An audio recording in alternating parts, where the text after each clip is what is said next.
আজকে শুরুতে সকাল সকাল একটা ছবি আপনাদেরকে দেখাতেই হচ্ছে, কারণ সেই ছবি দেখে চমকে উঠবেন আপনি। অবিপিসিআরকে বলবো সেই ছবিটা বিগ ওয়ালে প্লে করতে। আরামবাগের সেই ছবিটা আমরা আপনাদেরকে বিগ ওয়ালে দেখাবো। কি সেই ছবি যা দেখে আটকে উঠতে পারেন আপনিও? দেখুন, বাঁশের এই সাঁকো নিমেষের মধ্যে জলে তলিয়ে গেল। এই বাঁশের সাঁকো সেখানকার মানুষজনের একমাত্র যাতায়াতের রাস্তা। সেই বাঁশের সাঁকো নিমেষে জলের এতটাই স্রোত, নিমেষের মধ্যে জলে তলিয়ে গেল। ডিভিসি ছাড়া জলে বিপদের আশঙ্কা করা হচ্ছে। জলমগ্ন পরশুরা, খানাকুল, শ্রীরামপুরের বেশ কয়েকটি এলাকা, আর সেখানে দাঁড়িয়ে ডিভিসি ছাড়া জলে মুন্ডেশ্বরী নদী ও দামোদর নদে জল বেড়ে গেছে, যার ফলে মুন্ডেশ্বরী নদীর ওপর থাকা যে সেতু দেখতে পাচ্ছেন আপনারা, তার জলের স্রোতে ভেসে গেল। এই সেতু দিয়েই আরামবাগের একটি অংশ থেকে পুরসুরার দ্রুত পৌঁছানো যেত। আচ্ছা, এবার তারা কি করবেন? আমি তন্ময় বৈরাগী আমাদের প্রতিনিধির সঙ্গে কথা বলতে চাইবো। তন্ময়, এই মুহূর্তে সেখানকার মানুষজন তাহলে কি করছেন? দেখো লিমা, ডিভিসি ছাড়া জলে পুরসুরা এবং আরামবাগের বেশ কিছুটা অংশ ইতিমধ্যেই প্লাবনের সৃষ্টি হয়েছে। অন্যদিকে খানাকুলে জল ঢুকতে শুরু করেছে। ডিভিসি ছাড়া জল প্রথম পর্যায়ে এসে পৌঁছেছে, কিন্তু এখনো সব জল এসে পৌঁছায়নি। আরো বিপদের আশঙ্কা করছে খানাকুল, পুরসুরা এবং আরামবাগবাসী, যেখানে দেখা যাচ্ছে যে বেগর মুখ থেকে দামোদর দুটি ভাগ হয়ে, একদিকে দামোদর হয়ে পুরসুরা হয়ে হাওড়া উদয়নারায়ণপুরের দিকে চলে গেছে, অন্যদিকে বেগর মুখ থেকে মুন্ডেশ্বরী হয়ে খানাকুলের পানশিউলিতে গিয়ে মিশেছে একটি অংশ। এই মুন্ডেশ্বরী নদীর ওপর মলয়পুরের কাছে একটি বাঁশের ব্রিজ ছিল এবং জলের তোড়ে এই বাঁশের ব্রিজটি ভেঙে যায়। এলাকার মানুষজন এই বাঁশের ব্রিজের উপরই ভরসা করে আরামবাগ এবং পুরসুরা মধ্যবর্তী অংশ যোগাযোগ স্থাপন করতে, কিন্তু সেই যোগাযোগ সম্পূর্ণ বন্ধ আছে। এখন ফেরি সার্ভিসও বন্ধ, কারণ যেহেতু নদীতে জলের চাপ বেশি, সেহেতু ফেরি সার্ভিসও বন্ধ আছে। ইতিমধ্যেই খানাকুলের বেশ কয়েকটি গ্রাম, প্রায় 5টি গ্রাম পঞ্চায়েতের বেশ কিছু গ্রাম ইতিমধ্যেই জলমগ্ন হচ্ছে। গ্রামের রাস্তাগুলিতেও জল উঠেছে।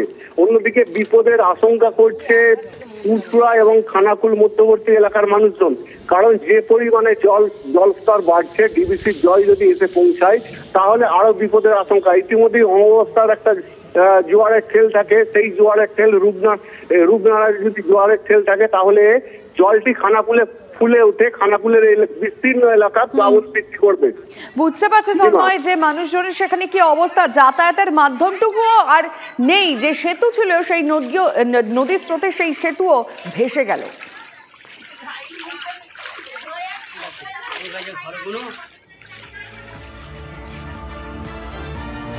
আবহাওয়া দফতরের পূর্বাভাসে গ্রাম বাংলার কৃষকরা আশায় এতদিন বসেছিলেন, আর মিলল কি?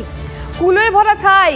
বেশি দিন নয়, দিন 10 আগেও অনাবৃষ্টির ঠেলায় চাষাবাদ কার্যত শিখে উঠেছিল, আর এবার অতি বৃষ্টির জেরে কপালে চিন্তার ভাঁজ কৃষকদের।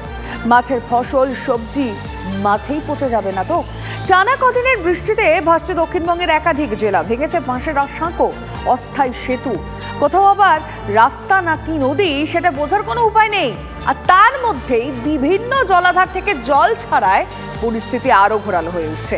এক কথায় বৃষ্টি বিপর্যয় কার্যত নাকানি চোবানি খাচ্ছেন বানভাসীরা। গত কয়েকদিন ধরেই মুষলধারে বৃষ্টি। টানা বৃষ্টিতে জলমগ্ন দক্ষিণবঙ্গের একাধিক জেলার বিস্তীর্ণ এলাকা। উত্তর 24 পরগনা, হাওড়া, হুগলি, পূর্ব ও পশ্চিম বর্ধমান, বাঁকুড়া, বীরভূম, পশ্চিম মেদিনীপুর ও ঝাড়গ্রামের বেশ কিছু জায়গা জলের তলায়। বৃষ্টির বিপর্যয়ে স্তব্ধ হয়ে গিয়েছে ওই এলাকার জনজীবন। টানা বৃষ্টিতে বাড়ছে জলস্তর। পূর্ব বর্ধমানের কাটোয়ায় গোটা সেতু জলের তলায়। দুর্ভোগের শিকার কয়েকটি গ্রামের হাজার হাজার মানুষ। সমস্যায় কাটোয়া করুই রোডের একাধিক গ্রামের মানুষ। বন্ধ বাস চলাচল। ভ্যানে চড়ে এক বুক জল পেরিয়ে ঝুঁকি নিয়ে চলছে পারাপার। সেতু না নদী, বোঝবার উপায় নেই। আজ এই ব্রিজের ছবি দেখা যাচ্ছে, যে ব্রিজের ওপর দিয়ে জলস্তর বইছে। ব্রিজের যে সাইডের যে পিলার, সেই পিলারের ওপর দিয়ে জলস্তর কিন্তু আজকে বয়ে চলেছে। কিভাবে ব্রিজ পার হবেন? ওই সাঁতরিয়ে যেতে হবে। কালকে থেকে আজকে আরো অবস্থা খারাপ। বৃষ্টি হতেই জল যন্ত্রণার ছবি ফিরে এলো পশ্চিম মেদিনীপুরের ঘাটালে। ঝুমি নদীর জল ঢুকতে শুরু করেছে একাধিক গ্রামে। ডুবছে রাস্তা। ঝুমি নদীর উপর থাকা সমস্ত বাঁশের সাঁকোগুলি ভেঙে গেছে। খরস্রোতা নদীতে নৌকো নিয়ে চলছে ঝুঁকির পারাপার। এমনই পরিস্থিতি, মানুষজন তো জায়গা যাবে না, বন্যার পর রাস্তায় কিভাবে ভাঙচুর হবে তার কোনো ঠিক ঠিকানা নাই। আবার সেই ঘুরে ফিরিয়ে একই কথা, ঘাটাল মাস্টার প্ল্যান। এবার মাস্টার প্ল্যানটা যদি হয় তাহলে খুব ভালো হবে আমাদের জন্য। সংস্কার করা হয়েছিল, কিন্তু বছর ঘুরতে না ঘুরতেই ফের গন্ধেশ্বরী নদীর জলের তোরে ভাঙল সেতুর একাংশ, ভাসল সংযোগকারী রাস্তাও। শনিবার নদীর জলস্তর নামতেই দেখা যায় মানকানালি সেতুর সংস্কার করা অংশ ফের ভাসিয়ে দিয়ে গেছে নদীর জল। ফলে যোগাযোগ বিচ্ছিন্ন হয়ে পড়ে ওই রাস্তায়।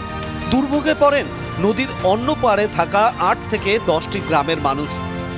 এর চাইতে আমাদের গ্রামের কোনো মিস্ত্রি যদি এটা কাজটা করতো, এর চাইতে অনেক বেটার কাজ করতো। সাম অ্যামাউন্টের টাকা সেটা কোথায় তছনছ হয়ে গেল।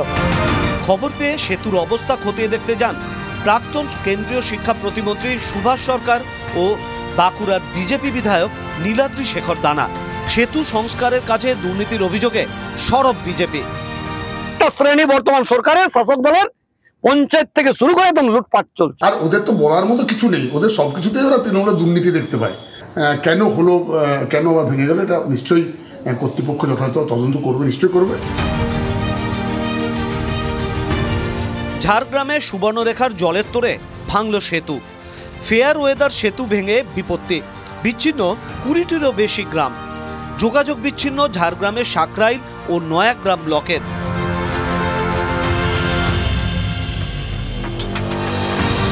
কুয়ে নদীর জলে ভাসছে বীরভূমের লাভপুর ব্লক।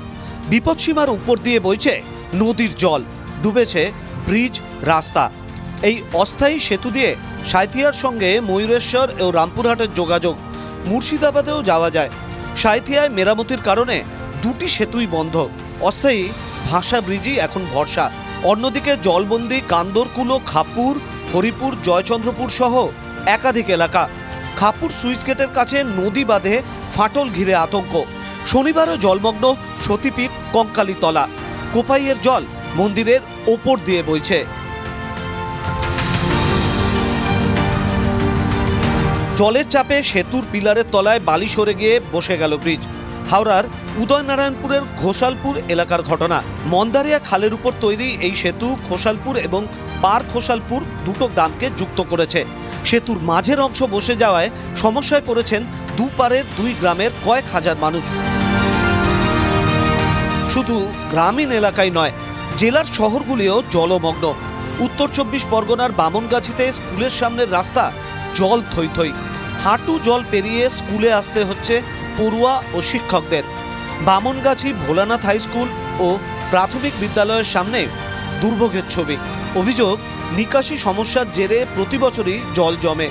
বারবার রাস্তা সংস্কারের প্রতিশ্রুতি দেওয়া হয়, কিন্তু কাজের কাজ কিছুই হয় না বলে অভিযোগ।